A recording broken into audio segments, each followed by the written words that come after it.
Bonjour, j'espère que vous allez bien et que vous avez passé une excellente nuit. De mon côté, je vais très bien. Alors, nous sommes aujourd'hui, vendredi 3 mars 2023. Pour notre séance d'aujourd'hui, nous avons deux textes à lire et ainsi qu'un cantique. Concernant les textes, nous avons Romains 6, versets 12 à 23 et le psaume 119, versets 1 à 24 et le cantique qui s'intitule Gloire à l'Éternel, tiré de Gloire à Dieu 21.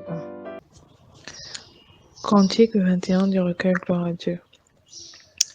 Gloire à l'Éternel, qu'un cantique solennel, qu'un cantique solennel de nos cœurs monte à son trône. Quand il crée, oh qu'il est grand, quand il crée, oh qu'il est grand, qu'il est juste en punissant, qu'il est bon quand il pardonne. Il commandait le néant, tressaille au premier accent, tressaille au premier accent de sa parole vivante, et des astres radieux, et des astres radieux, sa main jette dans les cieux la poussière étincelante. Commençons notre première lecture dans le livre de Romains, chapitre 6, versets 12 à 23. Que le péché ne règne donc point dans votre corps mortel, et n'obéissez pas à ses convoitises. Ne livrez pas vos membres au péché comme des instruments d'iniquité, mais donnez-vous vous-même à Dieu, comme étant vivants de mort que vous étiez, et offrez à Dieu vos membres comme des instruments de justice, car le péché n'aura point de pouvoir sur vous. Puisque vous êtes non sous la loi, mais sous la grâce. Quoi donc? Pécherons-nous parce que nous sommes non sous la loi, mais sous la grâce? Loin de là. Quoi donc? Pécherons-nous parce que nous sommes non sous la loi, mais sous la grâce? Loin de là. Ne savez-vous pas qu'en vous livrant à quelqu'un comme esclave pour lui obéir, vous êtes esclave de celui à qui vous obéissez, soit du péché qui conduit à la mort, soit de l'obéissance qui conduit à la justice. Mais grâce soit rendue à Dieu de ce que, après avoir été esclave du péché, vous avez obéi de cœur à la règle de doctrine dans laquelle vous avez été instruits. Ayant été affranchis du péché, vous êtes devenus esclaves de la justice. Je parle à la manière des hommes, à cause de la faiblesse de leur chair. De même que vous avez livré vos membres comme esclaves à l'impureté et à l'iniquité, pour arriver à l'iniquité, ainsi maintenant, livrez vos membres comme esclaves à la justice, pour arriver à la sainteté. Car, lorsque vous étiez esclaves du péché, vous étiez libres à l'égard de la justice. Quels fruits portiez-vous alors? Des fruits dont vous rougissez aujourd'hui? Car la fin de ces choses, c'est la mort. Mais maintenant, étant affranchis du péché et devenus esclaves de Dieu, vous avez pour fruit la sainteté et pour fin la vie éternelle. Car le salaire du péché, c'est la mort, mais le don gratuit de Dieu, c'est la vie éternelle en Jésus-Christ notre Seigneur. Amen. Poursuivons notre seconde lecture dans le livre de Psaume 119, versets 1 à 24. Heureux ceux qui sont intègres dans leur voie, qui marchent selon la voie de l'Éternel. Heureux ceux qui gardent ses préceptes, qui le cherchent de tout leur cœur, qui ne commettent point d'iniquité et qui marchent dans ses voies. Tu as presque tes ordonnances pour qu'on les observe avec soin. Puissent mes actions être réglées afin que je garde tes statuts. Alors, je ne rougirai point à la vue de tous tes commandements. Je te louerai dans la droiture de mon cœur, en apprenant les lois de ta justice. Je veux garder tes statuts, ne m'abandonne pas entièrement. Comment le jeune homme rendra-t-il pur son sentier? En se dirigeant d'après ta parole, je te cherche de tout mon cœur. Ne me laisse pas égarer loin de tes commandements, je serre ta parole dans mon cœur, afin de ne pas pécher contre toi. Béni sois-tu, ô Éternel, enseigne-moi tes statuts. De mes lèvres, j'énumère toutes les sentences de ta bouche. Je me réjouis en suivant tes préceptes, comme si je possédais tous les trésors. Je médite tes ordonnances. J'ai tes sentiers sous les yeux. Je fais mes délices de tes statuts. Je n'oublie point ta parole. Fais du bien à ton serviteur pour que je vive et que j'observe ta parole. Ouvre mes yeux pour que je contemple les merveilles de ta loi. Je suis un étranger sur la terre, ne me cache pas tes commandements. Mon âme est brisée par le désir qui toujours la porte vers les lois.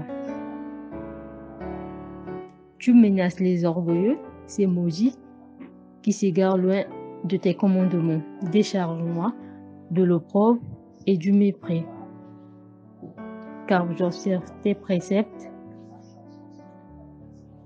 Des princes ont beau s'asseoir et parler contre moi, ton serviteur médite tes statuts. Tes préceptes font mes délices, ce sont mes conseillers. Amen.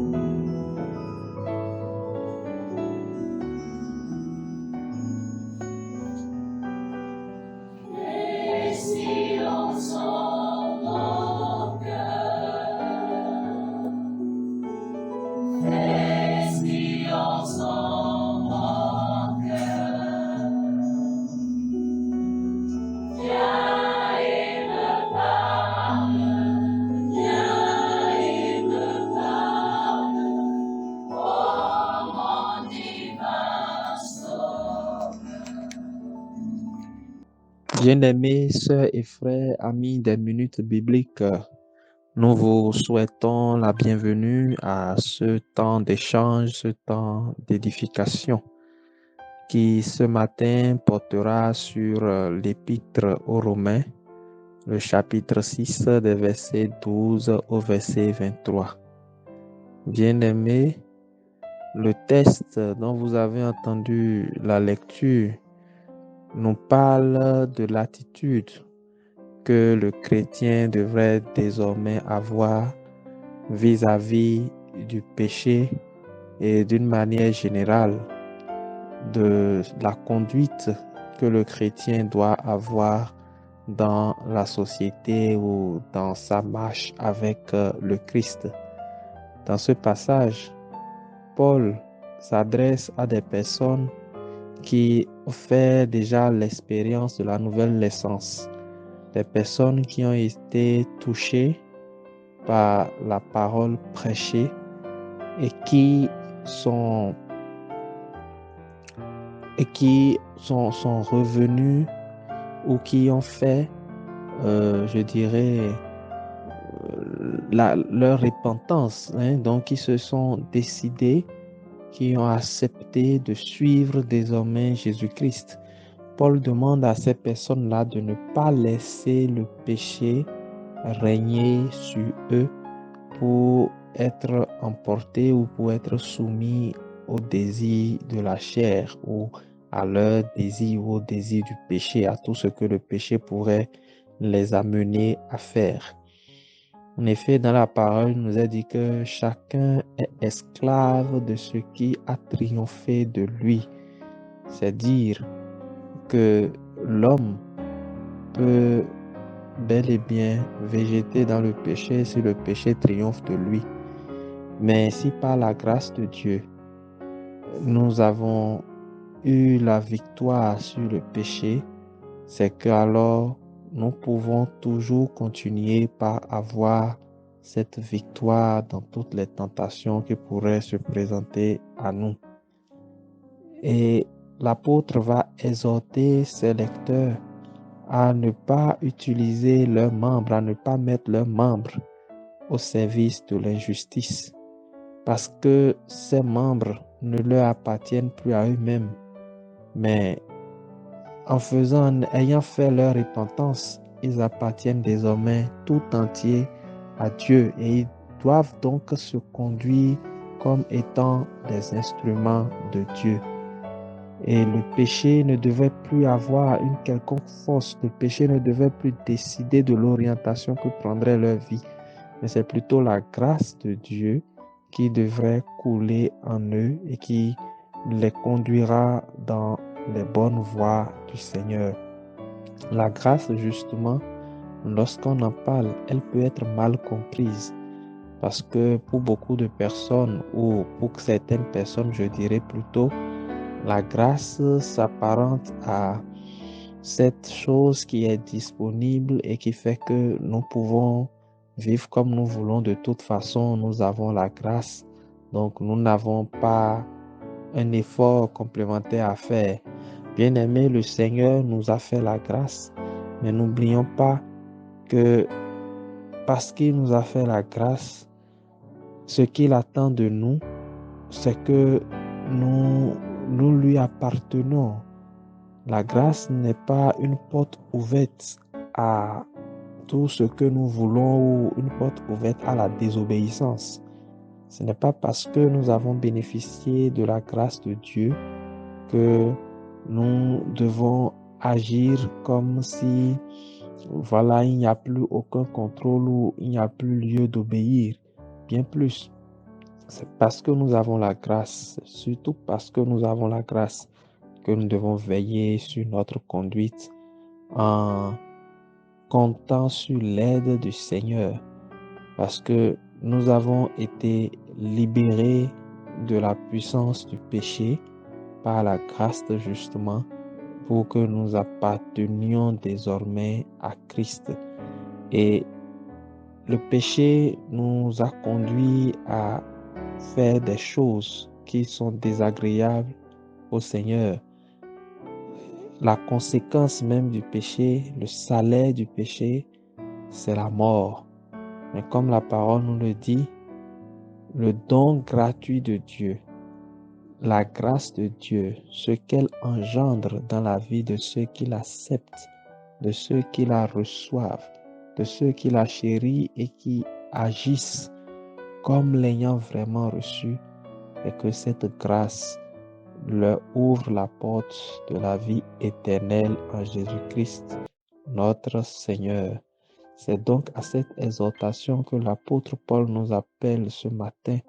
Et je dirais simplement pour résumer que notre vie est certes un combat perpétuel contre le mal, combat perpétuel pour accomplir la volonté de Dieu, mais étant chrétien, étant régénéré, ayant fait l'expérience du Saint-Esprit, le péché en nous doit mourir.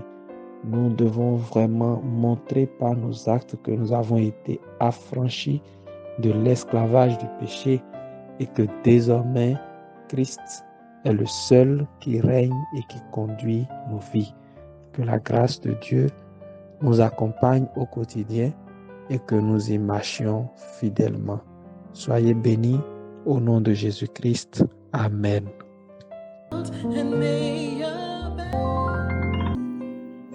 Seigneur, bénis ta parole que nous venons d'ouvrir. Le Père Emmanuel s'envole de notre souvenir.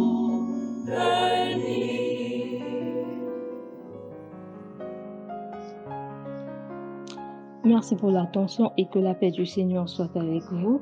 Je vous souhaite de passer un excellent vendredi et à très bientôt. Au revoir.